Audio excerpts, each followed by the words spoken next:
हरे कृष्णा। आज का प्रसंग है राम जी के अवतार क्यों हुए थे। राम जी ऋषि मुनियों को राक्षसों से बचाने के लिए और अपने भक्तों की रक्षा करने के लिए अवतार लिए थे। वो कहते हैं ना कि भगवान के गुण कीर्तन करने से, भगवान का नाम करने से जितने भगवान खुश होते हैं उनसे कहीं अधिक भगवान खुश होते हैं भगवान के भक्तों के जब गुणगान किए जाते हैं। उन्हीं में से एक थी सबरी माता। माता सबरी नीच कुल की थी। माता सबरी एक दिन माता सबरी के माताजी सबरी माता के बालों को संवार रही थी। बालों के संवारते हुए माता सबरी अचानक से देखी कि उनके पिताजी बहुत सारे पशुओं को लेकर आ रहे थे। तो माता सबरी अपनी माँ से पूछी कि मैया इतने पशु पिताजी क्यों लेके आ रहे हैं, बाबा इतने पशुओं को क्यों लेके आ रहे हैं। मैया ने जवाब दिए कि घर पे एक विशेष अनुष्ठान है, 2 दिन बाद तुम्हारे शादी है, इसीलिए अतिथियों के आदर सत्कार करने के लिए ये पशुओं को बलि चढ़ाया जाएगा। तो माता सबरी के हृदय रो पड़ा। वो बहुत ही दयालु थी। किसी को मार के खाना या किसी को भक्षण करना, किसी भी पशुओं को, ये शास्त्र में नहीं लिखा हुआ है। एक निर्मल मणि ही, ये सच्च मणि ठाकुर जी तक पहुंच सकती है। माता सबरी उस वक्त 5 साल की थी और उस निर्मल मन में एक करुणा का प्रकाश प्रज्वलित हुआ। माता सबरी बोली, ये कैसे रीत है मैया, शादी में पशु की बलि दी जाएगी। फिर जब शाम का टाइम हुआ, माता सबरी जब अपनी कुटिया में थी तो वो मन ही मन सोचने लगी कि मेरे शादी होने पर इतने सारे पशुओं को बलि चढ़ाया जाएगा। अगर ये शादी ही ना हो तो पशु के तो बलि ही नहीं होंगे। उसी क्षण माता सबरी निर्णय ली कि वो सारे पशुओं को मुक्त कर देंगे। अगर माता सबरी वहाँ रही, अगर मुक्त कर भी दी, फिर से अगर विवाह हुआ तो फिर से पशुओं को बलि चढ़ेगा। एक छोटी सी माता सबरी ने सोचा, अगर मैं ही ना रहूं तो मेरे पिता पशुओं को बलि नहीं देंगे, ये पाप नहीं करेंगे। माता सबरी रात के समय जब सारे सो रहे थे, उसी क्षण बाहर निकले और जितने भी पशु थे उनसे हाथ जोड़ के अनुरोध किए, तुम सब चले जाओ, मैं तुम लोगों को मुक्त करती हूँ। सारे पशुओं को माता सबरी मुक्त कर दिए और खुद भी घर छोड़ के चले गए। माता सबरी जब घर छोड़ के चले गए, कुछ ही समय बाद, कुछ ही दिन बाद मातंग मुनि के आश्रम में हलचल मचने लगे कि रोज सुबह कुटिया में लकड़ी कौन देके जाती है, कुटिया को साफ कौन करते हैं।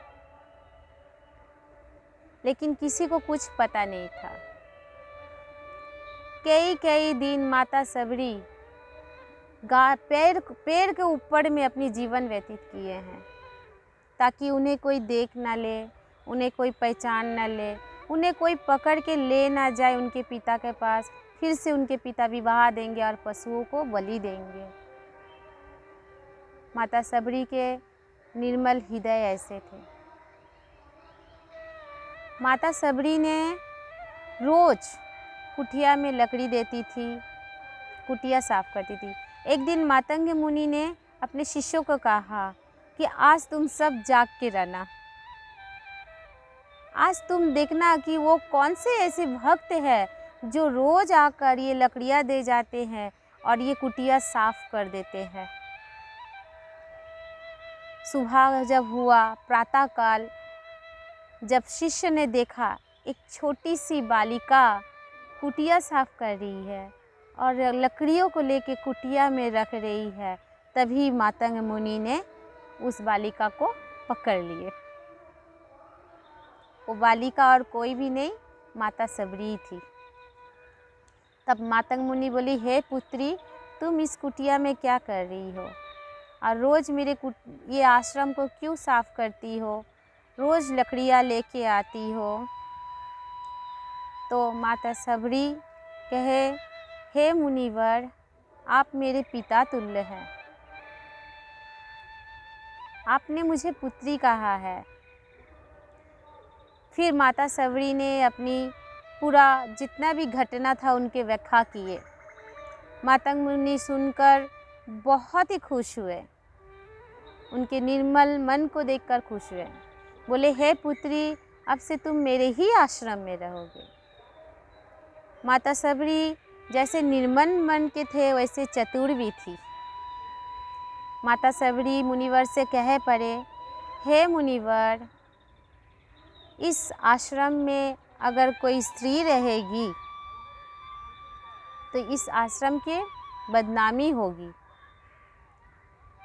हम जैसे हैं हम वैसे ही रहेंगे, आपकी कुटिया का सेवा करने की आज्ञा दीजिए। मातंग मुनि तो नाम से ही मातंग मुनि है, अपने मन मर्जी करते हैं। बोले, कोई तुम्हें कुछ नहीं कहेंगे, तुम मेरे पुत्री बनकर यहाँ रहोगी और यहाँ सेवा करोगी। उसी क्षण शरणागति होकर उन्हें अपने गुरु स्वीकार किए, उन्हें अपने शिष्य बनाए और कुटिया में माता सबरी रहने लगी बाकी शिष्यों के जैसा। एक दिन मातंग मुनि सबरी को बुलाए और बोले, बिटिया, अब तो मेरे जाने के समय हो गए। फिर सबरी छोटी सी नन्ही सी, वो क्या जाने गुरुजी कहाँ जाने की बात कर रहे हैं। बोले, अब मेरे समय हो गया, अब मुझे जाना पड़ेगा। माता सबरी रो पड़ी, रोते हुए बोले, बाबा, तुम कहाँ जाओगे हमको छोड़ के? मुनिवर बोले, हे बेटी, इस संसार में जो आए हैं उसे एक ना एक दिन तो जाना ही पड़ेगा, तो अब मेरे समय आ चुका।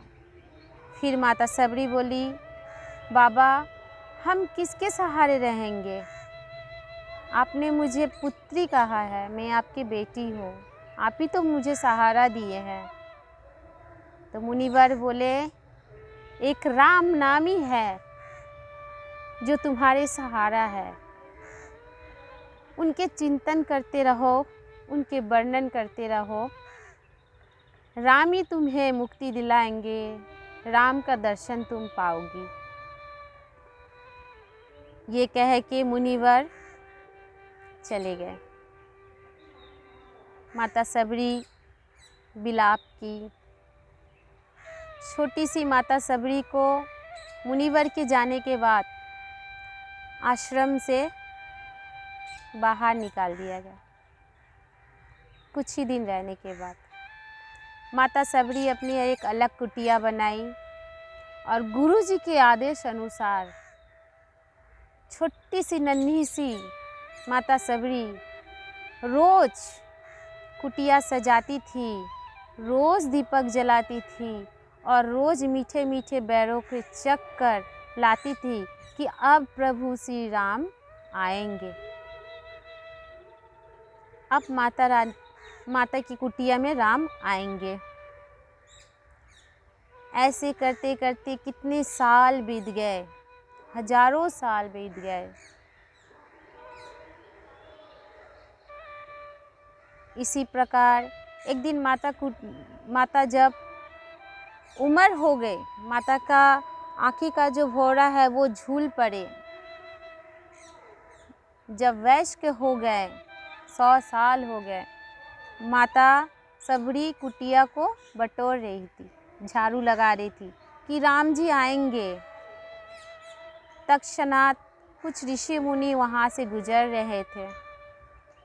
गुजरते हुए माता सबरी के परछाई पड़ी तो वो मुनिवर सब गुस्से हो गए, रूठ गए। बोले ये तू नीच कुल की है, तेरे दर्शन मात्र ही हम अपवित्र हो गए, अब हमें नहाना पड़ेगा। माता सबरी रो पड़ी,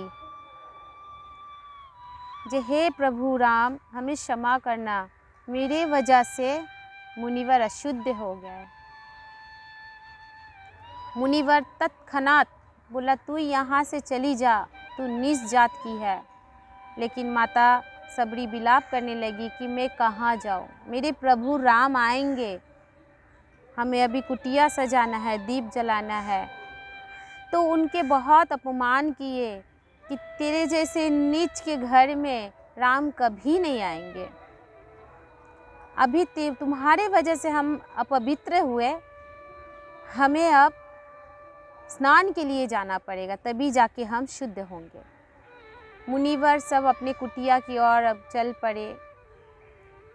वहाँ पर ही जब एक तालाब थे, तालाब में जब नहाए, पूरे तालाब के पानी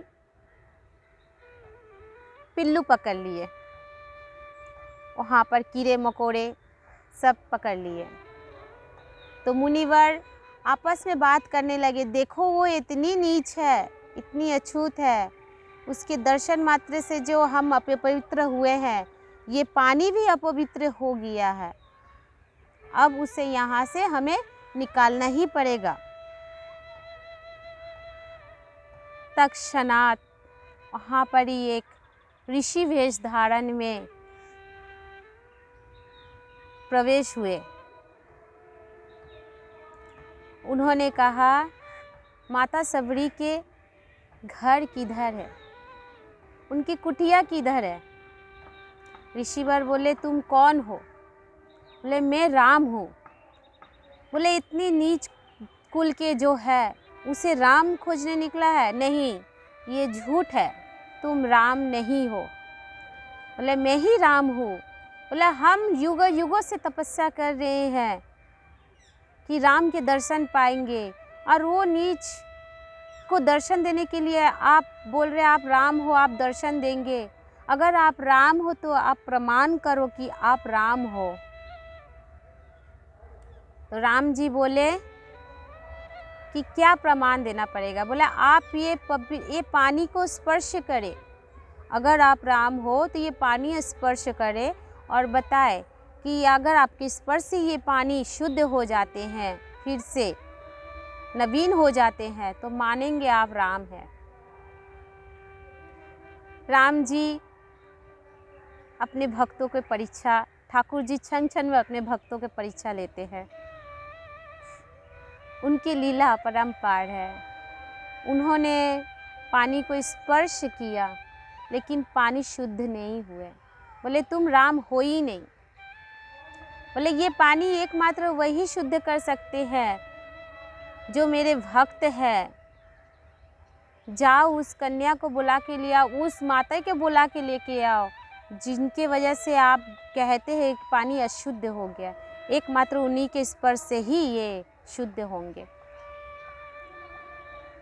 बोले नहीं, उस नीच कुल को हम नहीं बुलाएंगे, नीच जाति को नहीं बुलाएंगे। राम जी के जब अपने मुखारा बिंद से कुछ गुणगान किए, तभी जाके अपने रूपों का दर्शन दिए, तभी जाके मुनिवर राम जी के शरणागति हुए और क्षमा याचना करने लगे। फिर दौड़े दौड़े गए माता सबरी की ओर और माता सबरी को बुला कर ले आए, और माता सबरी के ही स्पर्श से वो पानी फिर से नवीन हो गए।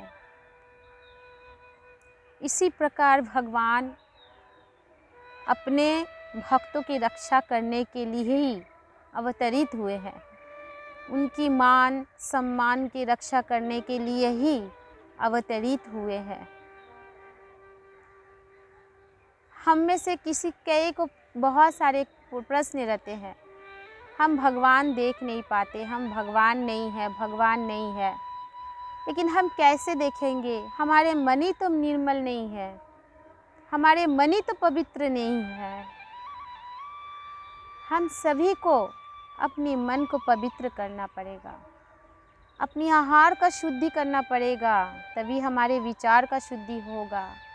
हमारे हृदय को निर्मल बनाना पड़ेगा। ठाकुर जी माता सबरी को 100 साल बाद दर्शन दिए, लेकिन उन्होंने अपनी गुरु की आज्ञा का पालन किए। कभी भी सोचे नहीं कि नहीं कि आज मेरे गुरु नहीं आ रहे, कल नहीं आ रहे। अभी अगर हम लोगों को कोई बोलेगा कि राम जी दर्शन देंगे, राम जी के इंतज़ार करो, हम लोग 1 दिन करेंगे, 2 दिन करेंगे, 3 दिन करेंगे, तीसरा दिन में बोलेंगे अब तो दर्शन दे ही नहीं दे रहे प्रभु। क्योंकि हमारे मन में स्वार्थ है, हम स्वार्थी है।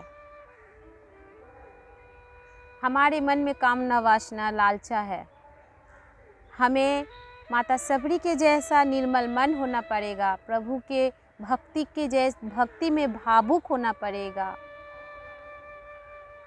क्योंकि जब तक भावुक हृदय नहीं होगा तब तक ठाकुर जी का दर्शन पाना मुश्किल है।